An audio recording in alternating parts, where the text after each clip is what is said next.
यानंतर एक महत्त्वाची बातमी बदलापूरमधून। बदलापूर काटई पाईपलाईन रोडवर वाहतूक कोंडी झाली आहे। अंबरनाथहून नेवाळी नाक्याकडे जाणाऱ्या मार्गावर वाहनांच्या लांबच लांब रांगा लागल्यात। महामार्गावर ठिकठिकाणी पडलेल्या खड्ड्यांमुळे वाहतुकीचा वेग मंदावला आणि त्यामुळे ही वाहतूक कोंडी झालेली आहे। सुमारे 3 किलोमीटरपर्यंत वाहनांच्या रांगा लागल्या।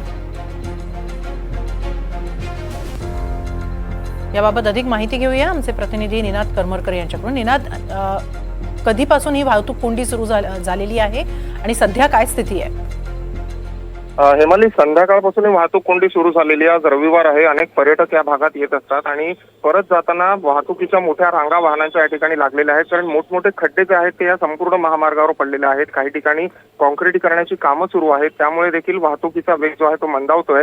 आणि नेवाळी नाक्यावर काही वेळापूर्वी एक अपघात देखील झाला होता। या अपघातामुळे देखील या ठिकाणी वाहतूक कोंडी झाली होती। सध्या 3 ते 4 किलोमीटर पर्यंत वाहतुकीच्या रांगा लागलेल्या आहेत आणि वाहतूक पोलीस ही वाहतूक कोंडी जी आहे ती सोडवण्याचा प्रयत्न करतायत।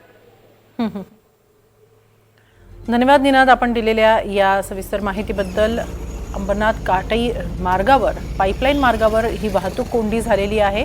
रस्त्यावर पडलेले खड्डे यामुळे वाहतुकीचा वेग मंदावतो आहे आणि त्यामुळेच वाहतूक कोंडी झाल्याचं बोललं जातं आहे। अंबरनाथहून नेवाळी फाट्याकडे जातानाच ही वाहतूक कोंडी झालेली आहे।